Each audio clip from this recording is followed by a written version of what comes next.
नमस्कार दोस्तों, मैं हूं रंजन सर। आप देख रहे हैं ग्रेडियंट एकेडमी, सिर्फ ज्ञान और शिक्षा।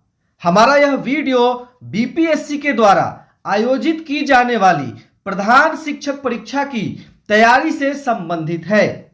आज के वीडियो में देखिए डीएलएड यूनिट 2 का पार्ट 2। डीएलएड के यूनिट 2 का प्रश्न संख्या 13 तक इससे पहले वाले वीडियो में हम लोग देखे थे। तो दोस्तों अब आइए देखते हैं प्रश्न संख्या 14 से आगे। दोस्तों आपकी तैयारी कैसी चल रही है, कमेंट के माध्यम से हमें जरूर बताएं। साथ ही हमारे चैनल के द्वारा चलाए जा रहे स्पीड टेस्ट सीरीज के अंतर्गत सेट प्रैक्टिस में आपको कितने अंक आ रहे हैं, यह भी हमें कमेंट के माध्यम से जरूर बताएं। दोस्तों प्रधान शिक्षक परीक्षा 18 दिसंबर को संभावित है। दोस्तों तो अब परीक्षा की रणनीति यही है कि आप ज्यादा से ज्यादा सेट प्रैक्टिस करें। सेट प्रैक्टिस के द्वारा ही आप खुद में इंप्रूवमेंट ला सकते हैं। दोस्तों सेट प्रैक्टिस में क्या है, तो जैसे कि आप परीक्षा देने जाएंगे और जिस प्रकार का प्रश्न पत्र आपको मिलेगा, ठीक उसी टाइप से प्रश्न पत्र का सेट हमारे चैनल के द्वारा तैयार किया गया है, जिसमें आपको जितने अंकों का प्रश्न परीक्षा में पूछा जाएगा, ठीक उतने ही अंकों का प्रश्न हमारे सेट में तैयार किया गया है। दोस्तों तो परीक्षा देने से पहले अगर आप कई बार परीक्षा देकर जाते हैं, कई बार अभ्यास करके जाते हैं, तो निश्चित रूप से परीक्षा आपके लिए बहुत ही आसान और सुविधाजनक हो जाता है। दोस्तों तो सेट प्रैक्टिस करने के लिए हमारे नंबर 7091443130 पर संपर्क करें और स्पीड टेस्ट सीरीज ज्वाइन करें। आज हमारा 13वां सेट है।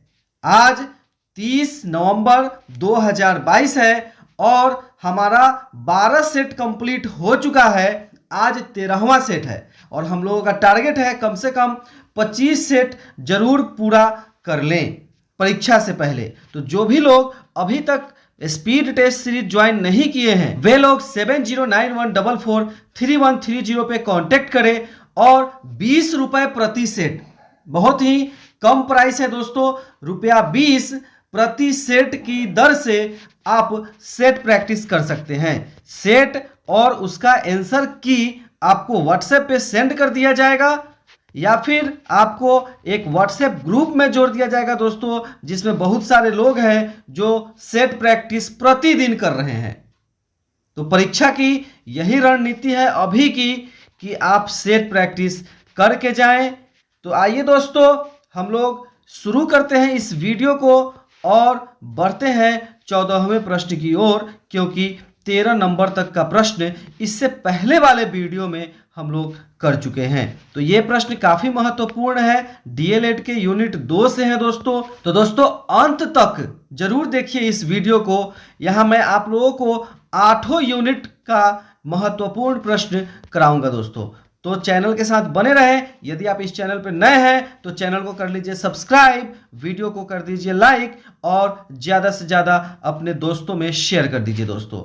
ठीक है, चलिए हम लोग शुरू करते हैं और बढ़ते हैं 14वें प्रश्न की ओर। आइए दोस्तों देखते हैं 14वां प्रश्न क्या है। तो 14वां प्रश्न देखिए आपके स्क्रीन पे आ गया दोस्तों। गांधी जी के अनुसार निम्नलिखित में से कौन सा सही है? गांधी जी के अनुसार निम्नलिखित में से कौन सा सही है? यहां पे 2 ऑप्शन दिया गया है और उस 2 ऑप्शन के आधार पर 5 ऑप्शन नीचे है दोस्तों। तो 2 ऑप्शन क्या है देखिए यहां पे। पाठ्य पुस्तकों का उपयोग करने वाले शिक्षक मौलिकता प्रदान नहीं करते हैं। दूसरा क्या है, पाठ्य पुस्तक यदि शिक्षा के वाहन के रूप में उपयोग की जाती है तो शिक्षण के लिए मूल्य प्रदान करें। तो इन दोनों में से गांधी जी के अनुसार कौन सा सही है? तो दोस्तों इस प्रश्न का सही उत्तर हो जाएगा ऑप्शन बी, केवल एक सही है। ठीक है, केवल एक सही है। आइए आगे बढ़ते हैं दोस्तों। 15वां प्रश्न देख लेते हैं। गीजूभाई बधेका के द्वारा रचित दीवा स्वप्न, जो कि गुजराती भाषा में है दोस्तों, यह काफी महत्वपूर्ण है।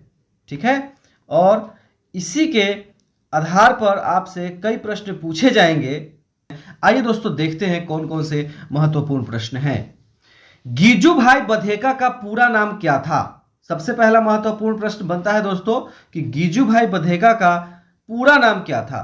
तो दोस्तों इस प्रश्न का सही उत्तर हो जाएगा ऑप्शन डी, गिरिजाशंकर भगवाजी बधेका। आइए दोस्तों फटाफट से 16वां प्रश्न देख लेते हैं। दीवा स्वप्न प्राथमिक शिक्षा जगत के लिए किस तरह के शैक्षणिक प्रयोगों का एक छोटा सा दस्तावेज है? दीवा स्वप्न प्राथमिक शिक्षा जगत के लिए किस तरह के शैक्षणिक प्रयोगों का एक छोटा सा दस्तावेज है? तो दोस्तों इस प्रश्न का सही उत्तर हो जाएगा ऑप्शन बी, नवाचार। आइए फटाफट से दोस्तों हम लोग टारगेट रखते हैं 100 प्रश्न देखने का। आइए 17वां प्रश्न देख लीजिए। दीवा स्वप्न के अंतर्गत गीजूभाई के शैक्षणिक प्रयोगों का उद्देश्य प्राथमिक शिक्षा को किन प्रक्रियाओं और पद्धतियों से मुक्त कर आनंदमय और सृजनात्मक रूप प्रदान करना है? तो सही उत्तर है दोस्तों ऑप्शन ई, उपर्युक्त में से कोई नहीं, उपर्युक्त में से एक से अधिक। यहां पे देख लीजिए दोस्तों, ए में क्या है? रूढ़िवादी, बी में निरस्ता, सी में विद्यालय द्वारा दी जाने वाली अनावश्यक बोझ, डी रटंत शिक्षण पद्धति। तो यहाँ पे ये चारों ऑप्शंस इस प्रश्न के अनुसार सही हैं, इसीलिए इसका उत्तर हो गया है ई, चारों, उपर्युक्त चारों सही हैं। आइए आगे बढ़ते हैं दोस्तों, 18वां प्रश्न देख लेते हैं। गीजूभाई ने दीवा स्वप्न पुस्तक की रचना किस भाषा में की थी? गीजूभाई ने दीवा स्वप्न पुस्तक की रचना किस भाषा में की थी? तो दोस्तों इसका सही उत्तर है ऑप्शन डी, गुजराती भाषा में। गुजराती भाषा में गीजूभाई बधेका ने दीवा स्वप्न पुस्तक की रचना की थी। आइए आगे बढ़ते हैं दोस्तों, फटाफट से पूरा वीडियो को अंत तक जरूर देखिएगा दोस्तों, ताकि परीक्षा में आपका कोई भी प्रश्न नहीं छूटे। आइए यहाँ पे 19वां प्रश्न देख लेते हैं फटाफट से दोस्तों, देख लीजिए। गीजूभाई बधेका ने किनके सिद्धांतों का गहन अध्ययन किया? गीजूभाई बधेका ने किनके सिद्धांतों का गहन अध्ययन किया, यह बताना है यहाँ पे दोस्तों 19 नंबर प्रश्न में। तो 19 नंबर प्रश्न का सही उत्तर हो जाएगा ऑप्शन बी, मॉन्टेसरी शिक्षा पद्धति। गीजूभाई बधेका ने मॉन्टेसरी शिक्षा पद्धति के सिद्धांतों का अध्ययन किया। आइए दोस्तों आगे बढ़ते हैं फटाफट से और देख लेते हैं यहाँ पे प्रश्न संख्या 20। गीजूभाई ने अपने शैक्षिक प्रयोगों को एक काल्पनिक पात्र लक्ष्मी राम के माध्यम से पुस्तक के अंतर्गत कितने खंडों में विभाजित कर प्रस्तुत किया है? गीजूभाई ने अपने शैक्षिक प्रयोगों को एक काल्पनिक पात्र लक्ष्मी राम के माध्यम से पुस्तक के अंतर्गत कितने खंडों में विभाजित कर प्रस्तुत किया है? तो दोस्तों इस प्रश्न का सही उत्तर हो जाएगा ऑप्शन सी, 4 खंडों में। 4 खंडों में विभाजित कर प्रस्तुत किया है दोस्तों पुस्तक के अंतर्गत। आइए आगे बढ़ते हैं दोस्तों, ये खंड यहाँ पे देख लीजिए। प्रथम खंड प्रयोग का आरंभ, द्वितीय खंड प्रयोग की प्रगति, तृतीय खंड 6 महीने के अंत में, चतुर्थ खंड अंतिम सम्मेलन।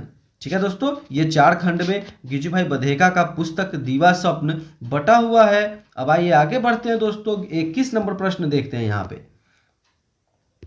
गीजूभाई द्वारा स्थापित बाल मंदिर में किस उम्र के बालकों को प्रवेश दिया जाता था?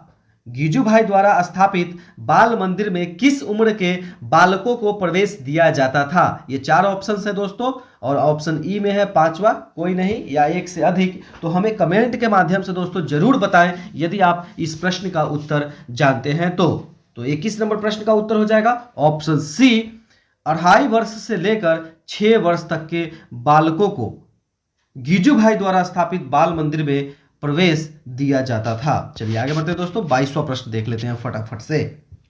22वां प्रश्न है, अध्यापकों को प्रशिक्षित करने हेतु गीजूभाई ने दक्षिण मूर्ति अध्यापक मंदिर की स्थापना कब की? अध्यापकों को प्रशिक्षित करने हेतु गीजूभाई ने दक्षिण मूर्ति अध्यापक मंदिर की स्थापना कब की? काफी महत्वपूर्ण प्रश्न दोस्तों परीक्षा की दृष्टिकोण से, तो जरूर पूरा अंत तक देखें।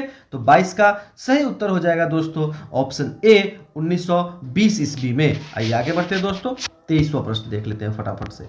23वां प्रश्न है दोस्तों यहाँ पे, गीजूभाई के अनुसार बाल केंद्रित पाठ्यक्रम में किस प्रकार के अनुभव होने चाहिए? गिजू भाई के अनुसार बाल केंद्रित पाठ्यक्रम में किस प्रकार के अनुभव होने चाहिए। एक बार दोस्तों सभी उत्तर को अच्छे से पढ़ें और फिर हमें आंसर देने का प्रयास करें। कमेंट के माध्यम से जरूर उत्तर हमें बताएं। तो देखिए दोस्तों पहला क्या है, आइए दोस्तों एक बार ऑप्शंस को देख लेते हैं। 23वें प्रश्न के पाठ्यक्रम स्मरण शक्ति पर आधारित हो, स्मरण शक्ति पर महत्व दिया जाए ज़्यादा, बौद्धिक शिक्षण के साथ साथ शारीरिक शिक्षण हो, आध्यात्मिकता के माध्यम से सत्य प्रेम के प्रति निष्ठा जैसे गुण का विकास, अनावश्यक पुस्तकीय भार तथा विषयों के भार से मुक्त रखना। तो दोस्तों ये चारों ऑप्शन सही हैं यहाँ पे 23वें प्रश्न में। इसका इसलिए इस प्रश्न का सही उत्तर हो जाएगा ऑप्शन ई, चारों उपर्युक्त चारों ऑप्शन सही हैं। आइए आगे बढ़ते हैं दोस्तों, 24वां प्रश्न देख लेते हैं। गिजू भाई बधेका ने बच्चों को किस पोशाक को पहनने से मना किया था। गिजू भाई बधेका ने बच्चों को किस पोशाक को पहनने से मना किया था। तो दोस्तों इसका सही उत्तर हो जाएगा ऑप्शन बी, टोपी। गिजू भाई बधेका बच्चों को टोपी पहनने से मना किए थे। आइए आगे बढ़ते हैं, 25वां प्रश्न देख लेते हैं दोस्तों फटाफट से। गिजू भाई बधेका के अनुसार इनमें से कौन सा शिक्षा का उद्देश्य नहीं है। गिजू भाई बधेका के अनुसार इनमें से कौन शिक्षा का उद्देश्य नहीं है। तो देखिए दोस्तों यहाँ पे ऑप्शंस को पढ़ते हैं हम लोग। बच्चों को आदर और सम्मान दिया जाए, बी शिक्षा बाल केंद्रित होनी चाहिए, बच्चों में नैतिक मूल्यों का विकास करना एवं निडर बनाना, बच्चों को उनके इच्छा एवं रुचि के अनुसार शिक्षा देना, उपर्युक्त में से कोई नहीं, उपर्युक्त में से एक से अधिक। तो गिजू भाई बधेका अनुसार इनमें से कौन सा शिक्षा का उद्देश्य नहीं है। दोस्तों तो ये जो भी आप देख रहे हैं ये सभी शिक्षा के उद्देश्य हैं। ठीक है दोस्तों, तो इसका सही उत्तर हो जाएगा ऑप्शन ई, उपर्युक्त में से कोई नहीं। ये सभी शिक्षा के उद्देश्य हैं। बच्चों को उनके इच्छा एवं रुचि के अनुसार शिक्षा देना, बच्चों के नैतिक मूल्यों का विकास करना एवं निडर बनाना, शिक्षा बाल केंद्रित होनी चाहिए, बच्चों को आदर और सम्मान दिया जाए। तो सही उत्तर है दोस्तों ऑप्शन ई, उपर्युक्त में से कोई नहीं। आइए आगे बढ़ते हैं दोस्तों। अब आइए रविंद्रनाथ टैगोर शिक्षा सीखने में स्वतंत्रता एवं स्वायत्तता की भूमिका को रेखांकित करते हुए। आइए दोस्तों देखते हैं यहाँ से कौन कौन से महत्वपूर्ण प्रश्न बनते हैं दोस्तों परीक्षा के दृष्टिकोण से। तो 26वां प्रश्न आइए देख लेते हैं यहाँ पे। रविंद्रनाथ टैगोर सच्ची शिक्षा के द्वारा वर्तमान के सभी वस्तुओं में किस तरह की भावना विकसित करना चाहते थे। रविंद्रनाथ टैगोर सच्ची शिक्षा के द्वारा वर्तमान के सभी वस्तुओं में किस तरह की भावना विकसित करना चाहते थे। तो सही उत्तर है दोस्तों 26वें प्रश्न का ऑप्शन सी, मेल एवं प्रेम।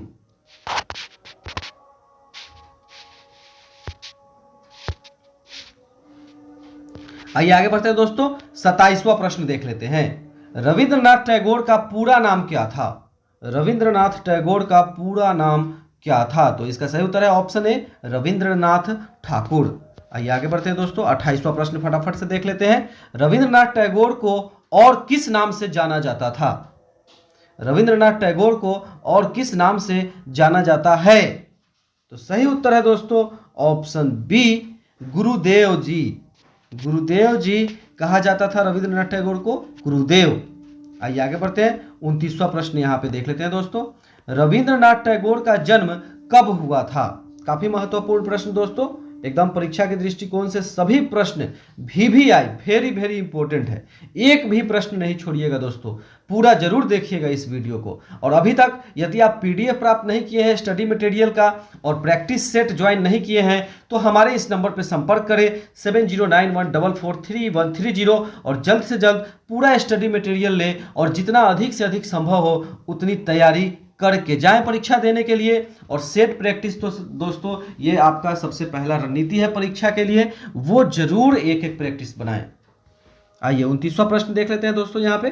तो 29वें प्रश्न का सही उत्तर हो जाएगा ऑप्शन डी, 7 मई 1861 ईस्वी। रविंद्रनाथ टैगोर का जन्म 7 मई 1861 ईस्वी को हुआ था। चलिए आगे बढ़ते हैं दोस्तों, 30वां प्रश्न देख लीजिए यहाँ पे।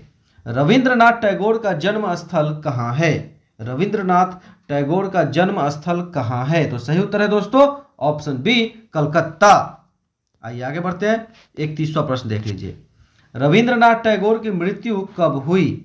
रविंद्रनाथ टैगोर की मृत्यु कब हुई? तो सही उत्तर है ऑप्शन डी 7 अगस्त 1941 ईस्वी को। आइए आगे बढ़ते हैं दोस्तों, 32वां प्रश्न देख लीजिए। रविंद्रनाथ टैगोर की मृत्यु किस स्थान पर हुई? रविंद्रनाथ टैगोर की मृत्यु किस स्थान पर हुई? तो सही उत्तर है दोस्तों डी कलकत्ता। कलकत्ता में ही इनकी जन्म हुई थी और कलकत्ता में ही दोस्तों इनकी मृत्यु हुई। अब आइए आगे बढ़ते हैं दोस्तों फटाफट से 33वां प्रश्न देख लेते हैं। रविंद्रनाथ टैगोर की पत्नी का नाम क्या था? रविंद्रनाथ टैगोर की पत्नी का नाम क्या था? तो सही उत्तर है मृणालिनी देवी। मृणालिनी देवी रविंद्रनाथ टैगोर की पत्नी का नाम था। आइए आगे बढ़ते हैं दोस्तों, 34वां प्रश्न देख लेते हैं फटाफट से। यहाँ पे रविंद्रनाथ टैगोर के पिताजी का क्या नाम था? रविंद्रनाथ टैगोर के पिताजी का क्या नाम था? तो सही उत्तर है दोस्तों ऑप्शन ए देवेंद्र नाथ टैगोर। आइए आगे बढ़ते हैं, 35वां प्रश्न यहाँ पे देख लेते हैं दोस्तों। रविंद्रनाथ टैगोर के माता जी का नाम क्या था? रविंद्रनाथ टैगोर के माता का नाम यहाँ बताना है दोस्तों 35 नंबर प्रश्न में। तो सही उत्तर है ऑप्शन बी शारदा देवी। रविंद्रनाथ टैगोर के माता का नाम शारदा देवी था। आइए आगे बढ़ते हैं दोस्तों, 36वां प्रश्न देख लेते हैं। भारत के राष्ट्रीय गान के रचनाकार कौन है? भारत के राष्ट्रीय गान के रचनाकार, काफी आसान प्रश्न, रविंद्रनाथ टैगोर है दोस्तों। और राष्ट्रगीत के दोस्तों बंकिम चंद्र चटर्जी। आइए आगे बढ़ते हैं, 37वां प्रश्न देख लेते हैं दोस्तों। आइए यहाँ पे दोस्तों आगे बढ़ते हैं, 37वां प्रश्न देखते हैं। इनमें से कौन सी कहानी रविंद्रनाथ टैगोर द्वारा रचित नहीं है? यहाँ पे ये 4 कहानी का नाम दिया हुआ है, चारों ऑप्शन में ए से डी तक आपको पढ़ना है, बताना है कौन सी ऐसी कहानी है जो रविंद्रनाथ टैगोर के द्वारा रचित नहीं है। तो सबसे पहला देखिए काबुली वाला, मास्टर साहब, पोस्ट मास्टर, और डी में क्या है कफन है। तो सभी जानते हैं दोस्तों कफन जो है वो प्रेमचंद्र के द्वारा रचित है, इसलिए 37वें प्रश्न का सही उत्तर हो जाएगा ऑप्शन डी। आइए 38वां प्रश्न देख लेते हैं। यहाँ पे टैगोर का पाठ्यक्रम कैसा रहा है? टैगोर का पाठ्यक्रम कैसा रहा है यह बताना है यहाँ पे दोस्तों 38 नंबर प्रश्न में। तो सही उत्तर है ऑप्शन सी क्रिया प्रधान। टैगोर का पाठ्यक्रम क्रिया प्रधान रहा है। आइए फटाफट से 39वां प्रश्न देख लेते हैं यहाँ पे दोस्तों। 39वां प्रश्न देख लीजिए। टैगोर के अनुसार शिक्षा तभी अपने मूल उद्देश्य की प्राप्ति कर सकती है जब पाठ्यक्रम के विभिन्न पक्षों को स्थान दिया जाए। निम्नलिखित में कौन उन पक्षों में शामिल नहीं है? कौन ऐसा पक्ष है जो शामिल नहीं है? टैगोर के अनुसार शिक्षा तभी अपने मूल उद्देश्य की प्राप्ति कर सकती है। शिक्षा तभी अपने मूल उद्देश्य की प्राप्ति कर सकती है जब पाठ्यक्रम में कुछ पक्षों को स्थान दिया जाए। तो इसमें कौन सा पक्ष है जिसको स्थान नहीं दिया जाना चाहिए उनके अनुसार? तो सही उत्तर है दोस्तों ऑप्शन डी काल्पनिक और राजनैतिक। काल्पनिक और राजनैतिक पक्षों को शामिल नहीं करना चाहिए।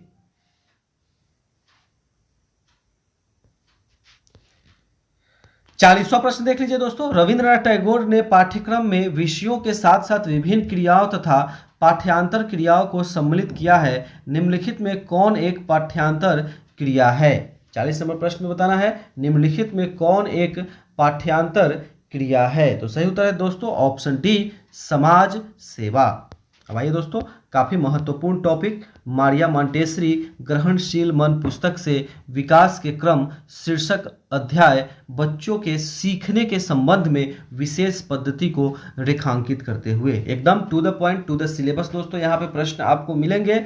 और हमारे पास डीएलएड के यूनिट 1 से लेकर यूनिट 8 तक का अलग अलग नोट्स तैयार है, प्रश्न तैयार है, ऑब्जेक्टिव प्रश्न। इसे प्राप्त करने के लिए आप हमारे इस नंबर पर संपर्क कर सकते हैं 7091443130। और 8 यूनिट का अलग अलग very very important most important objective question प्राप्त करें। परीक्षा के दृष्टिकोण से एकदम रामबाण दोस्तों, परीक्षा के दृष्टिकोण से एकदम अत्यंत महत्वपूर्ण प्रश्नों का सेट हमारे पास तैयार है। तो देखिए दोस्तों 41वां प्रश्न यहाँ पे, मारिया मॉन्टेसरी कहाँ की निवासी थी?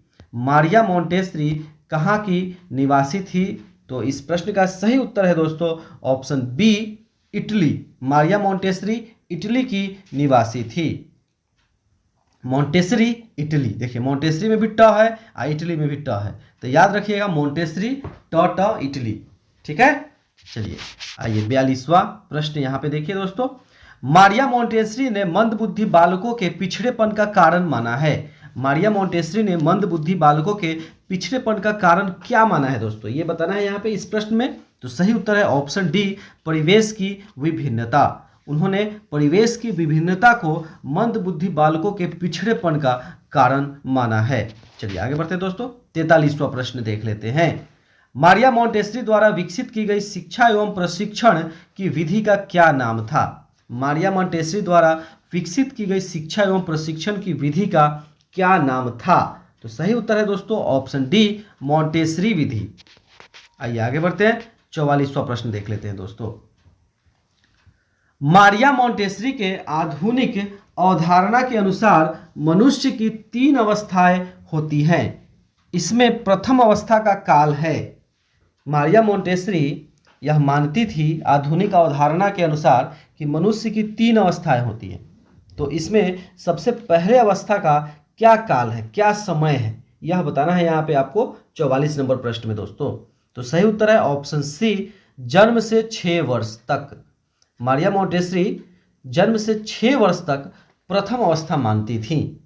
अब आइए 45वां प्रश्न देख लीजिए। मारिया मोंटेसरी के अनुसार आधुनिक अवधारणा के अनुसार मनुष्य की दूसरी अवस्था का काल है।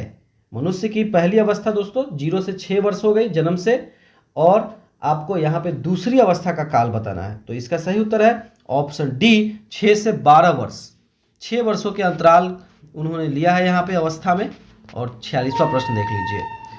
उत्तर बाल्यकाल की सबसे स्पष्ट विशेषता उसकी मानसिक और शारीरिक स्थिरता है। उक्त कथन किसका है। उत्तर बाल्यकाल की सबसे स्पष्ट विशेषता उसकी मानसिक और शारीरिक स्थिरता है। उक्त कथन किसका है। तो सही उत्तर है दोस्तों 46 नंबर प्रश्न का ऑप्शन ए, रॉस का। 47वां प्रश्न देखिए।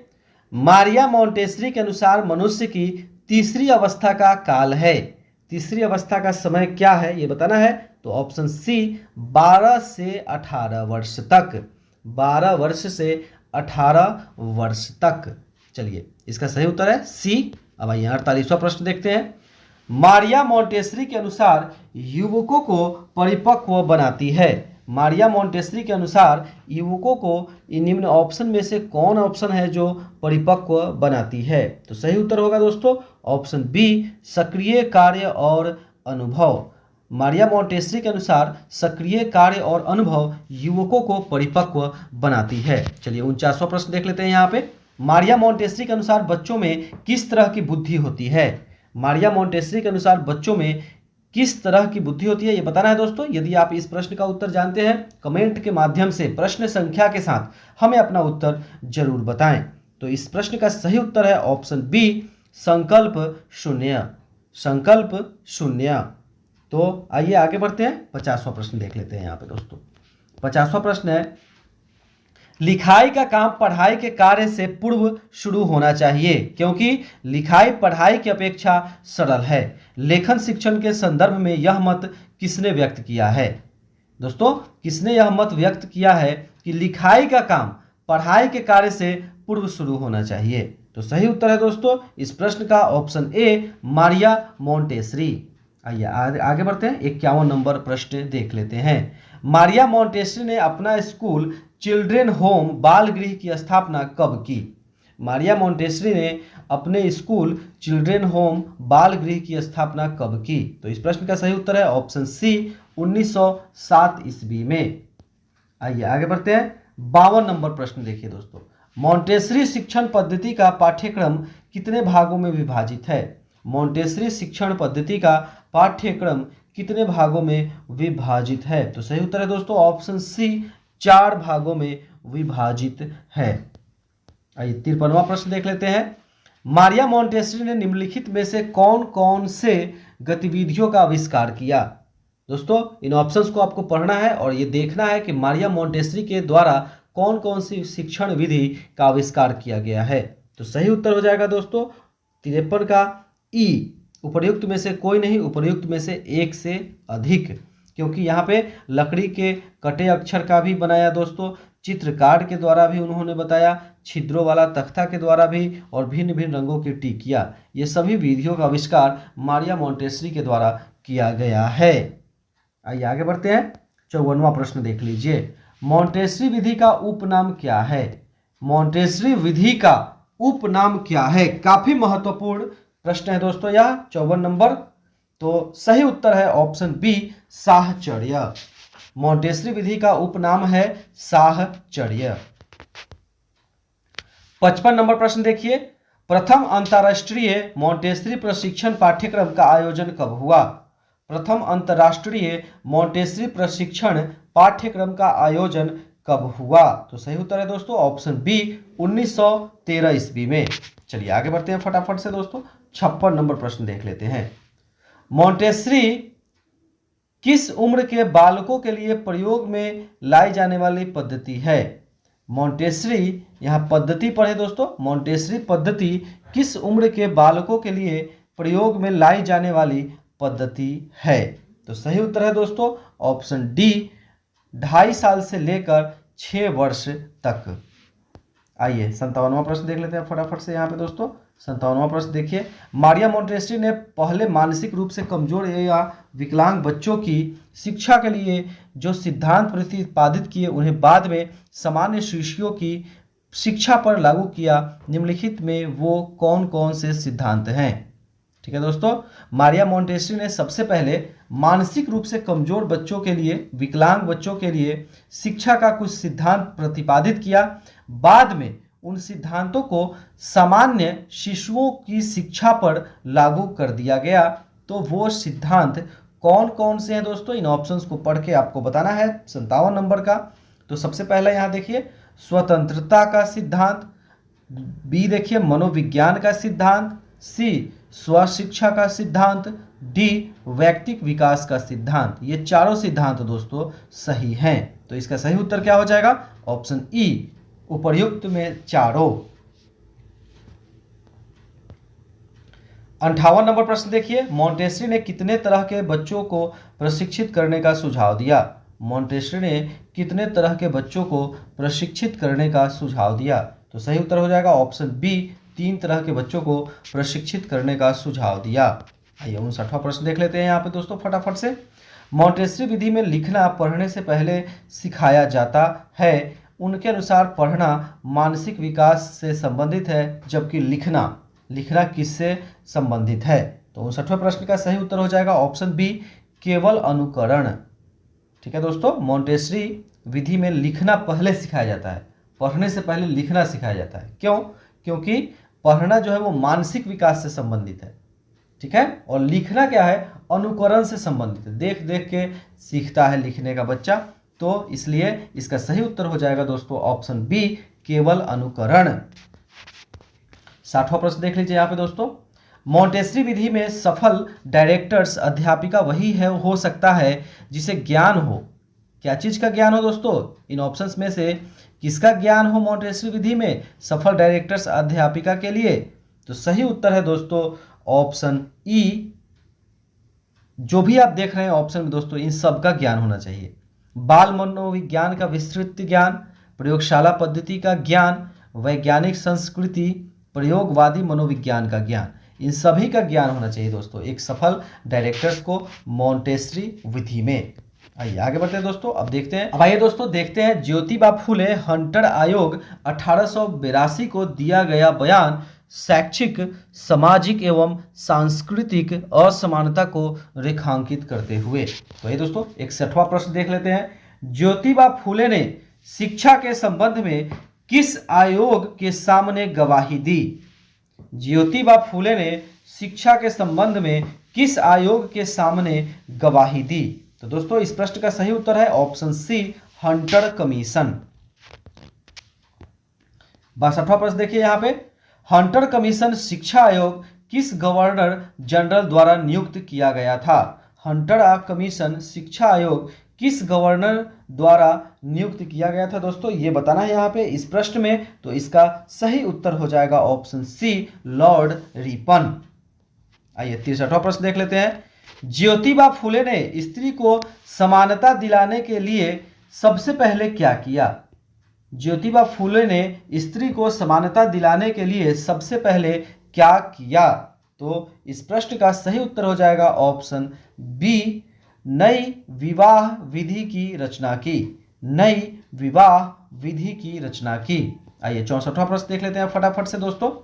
ज्योतिबा फुले को महात्मा की उपाधि कब दी गई? ज्योतिबा फुले को महात्मा की उपाधि कब दी गई? तो 64वें प्रश्न का सही उत्तर है ऑप्शन सी, 1888 ईस्वी में। 1888 ईस्वी में ज्योतिबा फुले को महात्मा की उपाधि दी गई। आइए 65वां प्रश्न देख लेते हैं यहाँ पे दोस्तों। हंटर कमीशन 1882 को भेजे गए निवेदन में ज्योतिबा फुले ने प्राथमिक एवं माध्यमिक शिक्षा के लिए निम्नलिखित में क्या सुझाव दिए?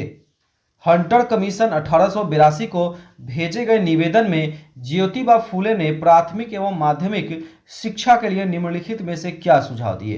तो इन सभी ऑप्शंस को पढ़िए दोस्तों और फिर हमें बताइए क्या सुझाव दिया गया ज्योतिबा फुले के द्वारा हंटर आयोग को लिखे गए पत्र में। ठीक है दोस्तों, तो सही उत्तर है दोस्तों इसका ऑप्शन ए, प्राथमिक और माध्यमिक शिक्षा को निःशुल्क और अनिवार्य बनाना। आइए 66वां प्रश्न देख लेते हैं यहाँ पे। फुले ने प्राथमिक शिक्षा पर खर्च हेतु अंग्रेजी सरकार को क्या सुझाव दिए?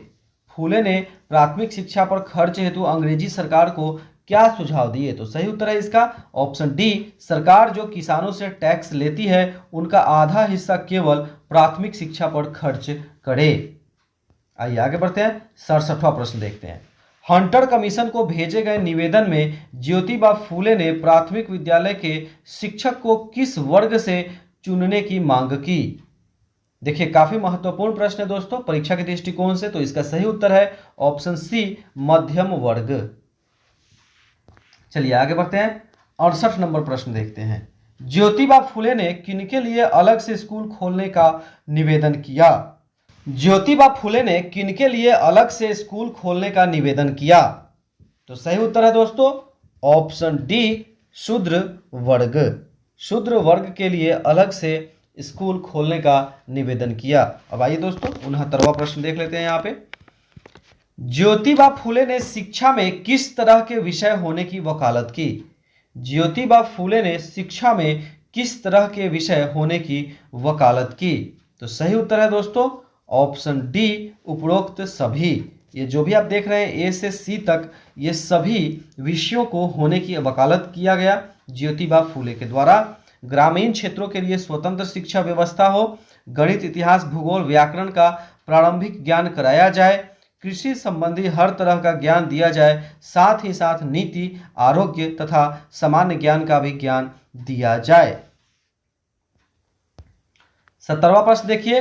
हंटर आयोग 1882 के गठन का मुख्य उद्देश्य क्या था? हंटर आयोग 1882 के गठन का मुख्य उद्देश्य क्या था? तो सही उत्तर है दोस्तों ऑप्शन डी, उपरोक्त सभी। ठीक है, 1854 के वुड्स के शिक्षा नीतियों में सुधार का मूल्यांकन करना, भारत देश में शिक्षा का सही जानकारी एकत्र करना और उस स्थिति का अध्ययन करना, भारत के निवासियों के लिए व्यापक शिक्षा नीति निर्धारित की जाए। चलिए आगे बढ़ते हैं दोस्तों। अब देखते हैं 71 नंबर प्रश्न। ज्योतिबा फुले ने अपना प्रार्थना पत्र हंटर आयोग को कब भेजा? ज्योतिबा फुले ने अपना प्रार्थना पत्र हंटर आयोग को कब भेजा? तो सही उत्तर है ऑप्शन ए, 19 अक्टूबर 1882 ईस्वी को। यहाँ पे हंटर आयोग को ज्योतिबा फुले के द्वारा प्रार्थना पत्र भेजा गया जिसमें तरह तरह की सुधारों का जिक्र किया गया। आइए 72वां प्रश्न देखते हैं यहाँ पे दोस्तों। ज्योतिबा फुले के जीवन का उद्देश्य क्या था? ज्योतिबा फुले के जीवन का उद्देश्य क्या था? तो सही उत्तर है दोस्तों ऑप्शन डी, उपयुक्त सभी। ऊपर आप जो भी देख रहे हैं ऑप्शन में, ये सभी ज्योतिबा फुले के जीवन का उद्देश्य था। स्त्रियों को शिक्षा का अधिकार प्रदान करना, बाल विवाह का विरोध एवं विधवा विवाह का समर्थन, समाज को कुप्रथा एवं अंधश्रद्धा से मुक्त करना। आइए आगे बढ़ते हैं दोस्तों। 73वां प्रश्न देख लेते हैं। भारत की प्रथम महिला अध्यापिका कौन थी? काफी महत्वपूर्ण प्रश्न है दोस्तों। भारत की प्रथम महिला अध्यापिका कौन थी? तो सही उत्तर है दोस्तों ऑप्शन सी, सावित्रीबाई फुले। सावित्रीबाई फुले भारत की पहली महिला अध्यापिका थी। ठीक है दोस्तों, चलिए अब आगे बढ़ते हैं और देखते हैं 74 नंबर प्रश्न। 74 नंबर प्रश्न है दोस्तों, देखिए यहाँ पे थोड़ा मैं छोटा करता हूँ इसको। हाँ, ज्योतिबा फुले ने कन्याओं के लिए भारत देश की पहली पाठशाला की स्थापना कहाँ की? ज्योतिबा फुले ने कन्याओं के लिए भारत देश की पहली पाठशाला की स्थापना कहाँ की? तो सही उत्तर है ऑप्शन ए, पुणे। पुणे में ज्योतिबा फुले के द्वारा महिलाओं के लिए सबसे पहली पाठशाला का स्थापना किया गया दोस्तों। ठीक है, चलिए अब आगे बढ़ते हैं हम लोग और देखते हैं 75वां प्रश्न। सत्य शोधक समाज की स्थापना ज्योतिबा फुले ने कब और कहाँ की? तो दोस्तों इस प्रश्न का सही उत्तर है ऑप्शन बी, 24 सितंबर 1873 को पुणे में की। ठीक है दोस्तों, ये इस प्रश्न का सही उत्तर है। 76 नंबर प्रश्न है दोस्तों, भारत में आरक्षण की नींव कब रखी गई थी? तो इसका सही उत्तर है ऑप्शन बी, 1882 ईस्वी में भारत में आरक्षण की नींव रखी गई थी। ठीक है दोस्तों, अब देखिए यहाँ पे हम लोग आगे बढ़ते हैं और देखते हैं 77 नंबर प्रश्न। महात्मा ज्योतिबा फुले ने पिछड़ी जाति के उत्थान के लिए किस पुस्तक की रचना की? महात्मा ज्योतिबा फुले ने पिछड़ी जाति के उत्थान के लिए किस पुस्तक की रचना की? तो इसका सही उत्तर है दोस्तों ऑप्शन डी, गुलामगिरी। 78 नंबर प्रश्न है दोस्तों, ज्योतिबा फुले के अनुसार शूद्रों को ब्राह्मणों से मुक्त करने का जिम्मा ईश्वर ने किसे सौंपा है? तो इसका सही उत्तर है ऑप्शन सी, अंग्रेजों को। अब 79वां प्रश्न देखिए दोस्तों फटाफट से, ज्योतिबा फुले ने दलित पीड़ितों के लिए वचनालय की स्थापना कब की? तो सही उत्तर है ऑप्शन सी, 1852 ईस्वी में। आइए दोस्तों 80 नंबर प्रश्न देखते हैं, ज्योतिबा फुले ने देश की प्रथम संध्याकालीन विद्यालय की स्थापना कब की? तो सही उत्तर है दोस्तों ऑप्शन डी, 1855 ईस्वी में। आइए आगे देखते हैं दोस्तों, डॉक्टर जाकिर हुसैन शैक्षिक लेख बाल केंद्रित शिक्षा के महत्व को रेखांकित करते हुए। डॉक्टर जाकिर हुसैन का जन्म कहां हुआ था? डॉक्टर जाकिर हुसैन का जन्म कहां हुआ था? तो सही उत्तर है ऑप्शन ए, आंध्र प्रदेश। ये 82 नंबर प्रश्न देखिए, जाकिर हुसैन भारत के राष्ट्रपति के रूप में क्यों प्रचलित थे? जाकिर हुसैन भारत के राष्ट्रपति के रूप में क्यों प्रचलित थे? तो सही उत्तर है दोस्तों ऑप्शन डी, उपर्युक्त में से सभी। डॉक्टर जाकिर हुसैन 13 मई 1967 को देश के तीसरे राष्ट्रपति के रूप में निर्वाचित हुए। बी, वे भारत के पहले मुस्लिम राष्ट्रपति थे। सी, ये भारत के पहले ऐसे राष्ट्रपति थे जिनकी मृत्यु कार्यकाल के समय इनके ऑफिस में ही हुई थी, इसलिए ये काफी प्रचलित थे राष्ट्रपति के रूप में। दोस्तों ये जीके का प्रश्न भी यहां से बनता है, कौन ऐसे राष्ट्रपति हैं जिनकी मृत्यु ऑफिस में कार्यकाल के दौरान ही हुआ? तो डॉक्टर जाकिर हुसैन। और भारत के पहले मुस्लिम राष्ट्रपति भी डॉक्टर जाकिर हुसैन ही हैं। अब आइए दोस्तों आगे बढ़ते हैं, 83 नंबर प्रश्न देखते हैं, बाल केंद्रित शिक्षा किसे कहते हैं? बाल केंद्रित शिक्षा किसे कहते हैं? तो सही उत्तर है ऑप्शन डी, उपरोक्त सभी। जितने भी ऑप्शंस आप देख रहे हैं ये सभी बाल केंद्रित शिक्षा के ऑप्शंस हैं। बालक के मनोविज्ञान को समझते हुए शिक्षण की व्यवस्था करना, बालक की अधिगम संबंधी कठिनाई को दूर करना, बालक की रुचियों, प्रवृत्तियों तथा क्षमताओं में को ध्यान में रखकर शिक्षा प्रदान करना, बालक की रुचियों, प्रवृत्तियों तथा क्षमताओं को ध्यान में रखकर शिक्षा प्रदान करना, ये सभी बाल केंद्रित शिक्षा से संबंधित हैं। अब आइए 84 नंबर प्रश्न, जाकिर हुसैन ने बाल केंद्रित शिक्षा में किस तरह के शिक्षण को महत्व दिया है? तो सही उत्तर है दोस्तों ऑप्शन ए, सार्वजनिक शिक्षण। आइए 85 नंबर प्रश्न देखते हैं, महात्मा गांधी ने डॉक्टर जाकिर हुसैन को शिक्षा समिति का अध्यक्ष कब बनाया? तो सही उत्तर है दोस्तों ऑप्शन बी, 1937 ईस्वी में महात्मा गांधी ने डॉक्टर जाकिर हुसैन को शिक्षा समिति का अध्यक्ष बनाया। आइए 86 नंबर प्रश्न देखते हैं, शिक्षण से अधिगम पर बल देने वाला परिवर्तन हो सकता है? तो दोस्तों इसका सही उत्तर है 86 का ऑप्शन बी, बाल केंद्रित शिक्षा पद्धति अपनाकर। 87 नंबर प्रश्न देखिए, बाल केंद्रित शिक्षा के अंतर्गत क्या सम्मिलित नहीं है? इनमें से क्या बाल केंद्रित शिक्षा के अंतर्गत सम्मिलित नहीं है? तो सही उत्तर है दोस्तों ऑप्शन डी, गृह कार्य प्रदान करना। 88 नंबर प्रश्न देखिए, डॉक्टर जाकिर हुसैन किस तरह की शिक्षा को एक छात्र के लिए अपमान मानते हैं? डॉक्टर जाकिर हुसैन किस तरह की शिक्षा को एक छात्र के लिए अपमान मानते हैं? तो सही उत्तर है दोस्तों ऑप्शन सी, भौतिकवादी उद्देश्यों के लिए। 89 नंबर प्रश्न देखिए, किसने कहा कि शिक्षा को प्रतिबंधित नहीं किया जा सकता? किसने कहा शिक्षा को प्रतिबंधित नहीं किया जा सकता? तो सही उत्तर है option C, doctor Zakir Hussain. 90 number प्रश्न है, डॉक्टर जाकिर हुसैन के अनुसार एक अच्छे शिक्षक में कौन से गुण होने चाहिए? ए में धैर्य, बी दया, सी गंभीरता। ये तीनों गुण होने चाहिए दोस्तों। तो सही उत्तर हो जाएगा ऑप्शन डी, उपरोक्त सभी। आइए 91 नंबर प्रश्न देखिए, डॉक्टर जाकिर हुसैन ने शिक्षा का क्या उद्देश्य बताया है? डॉक्टर जाकिर हुसैन ने शिक्षा का उद्देश्य बताया है ऑप्शन ए, समग्र विकास। आइए देखते हैं, जे कृष्णमूर्ति शिक्षा क्या है? सीखने सिखाने में संवाद की भूमिका को रेखांकित करते हुए। जे कृष्णमूर्ति का जन्म कहाँ हुआ था? जिद्दू कृष्णमूर्ति का जन्म हुआ था दोस्तों ऑप्शन सी के आंध्र प्रदेश।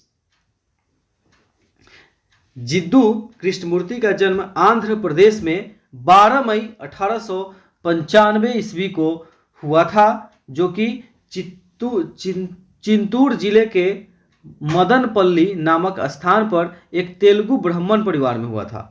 दोस्तों जिद्दू कृष्णमूर्ति का जन्म 12 मई 1895 को आंध्र प्रदेश के चिंतूर जिले के मदनपल्ली नाम के स्थान पर एक तेलुगु ब्राह्मण परिवार में हुआ था। तो ऑप्शन सी इसका सही उत्तर हो जाएगा। चलिए आगे बढ़ते हैं, 93 नंबर प्रश्न देखिए, जनवरी 1911 में उडाचार में किनके अध्यक्षता में order of the star in the east की स्थापना हुई? ठीक है दोस्तों, तो इस प्रश्न का सही उत्तर हो जाएगा ऑप्शन सी, जे कृष्णमूर्ति। जे कृष्णमूर्ति के अनुसार शिक्षा का क्या अर्थ है? जे कृष्णमूर्ति के अनुसार शिक्षा का क्या अर्थ है? तो सही उत्तर है दोस्तों ऑप्शन डी, उपरोक्त सभी। आप जो भी देख रहे हैं ऑप्शन ए से लेकर ऑप्शन सी तक, ये सभी शिक्षा का अर्थ है। 95 नंबर प्रश्न देखिए, कृष्णमूर्ति के अनुसार वर्तमान शिक्षा मनुष्य को बनाती है। वर्तमान शिक्षा मनुष्य को क्या बनाती है? महत्वाकांक्षी, विभिन्न उपाधियों को प्राप्त करने के लिए प्रेरित करती है, भय पर आधारित है इसलिए भयभीत बनाती है। 95 नंबर प्रश्न का दोस्तों सही उत्तर हो जाएगा ऑप्शन डी, उपरोक्त सभी। आइए आगे बढ़ते हैं, 96 नंबर प्रश्न में निम्नलिखित में से किसने कहा कि शिक्षा का मूल उद्देश्य संतुलित मानव का विकास करना है? तो इसका सही उत्तर है ऑप्शन सी, जे कृष्णमूर्ति। आइए 97 नंबर प्रश्न देख लेते हैं दोस्तों, कृष्णमूर्ति के अनुसार बालकों में प्रभावशाली विधि से व्यक्तिगत, सामाजिक और राष्ट्रीयता की भावना का विकास के लिए आवश्यक है। क्या आवश्यक है दोस्तों? तो सही उत्तर है ऑप्शन बी, अच्छे पाठ्यक्रम। आइए 98 नंबर प्रश्न देख लेते हैं फटाफट से, कृष्णमूर्ति ने पाठ्यक्रम निर्माण में किन बिंदुओं पर बल दिया है? कृष्णमूर्ति ने पाठ्यक्रम निर्माण में किन बिंदुओं पर बल दिया है? तो इसका सही उत्तर है ऑप्शन डी, उपरोक्त सभी। ए, बी, सी, नैतिक गुणों की शिक्षा एवं क्रियाशीलता, अधिगम एवं उपयोगिता, उद्देश्यपूर्ण एवं संतुलितता पर। ठीक है, तो ये ए, बी, सी तीनों इस प्रश्न का सही उत्तर हो जाएगा। आइए 99 नंबर प्रश्न देखिए दोस्तों, जे कृष्णमूर्ति ने सीखने की सर्वोत्तम विधि किसे माना है? जे कृष्णमूर्ति ने सीखने की सर्वोत्तम विधि किसे माना है? तो सही उत्तर है ऑप्शन डी, ए और बी को, करके सीखना, स्वयं के अनुभव से सीखना। आइए 100 नंबर प्रश्न देखते हैं दोस्तों, कृष्णमूर्ति के अनुसार बालक के संपूर्ण विकास के लिए जो शिक्षण विधियां बताई है, निम्नलिखित में से कौन उनमें सम्मिलित नहीं है? ये 100 नंबर प्रश्न में बताना है दोस्तों। तो इसका सही उत्तर हो जाएगा ऑप्शन सी, नकल। दोस्तों ये 100 प्रश्नों का हमारा यूनिट 2 से काफ़ी महत्वपूर्ण प्रश्नों का वीडियो था। यह वीडियो आपको कैसा लगा हमें कमेंट कर जरूर बताएं। यदि आप इस चैनल पर नए हैं तो चैनल को सब्सक्राइब कर लीजिए, वीडियो को लाइक कर दीजिए और ज़्यादा से ज़्यादा अपने दोस्तों में शेयर कर दीजिए।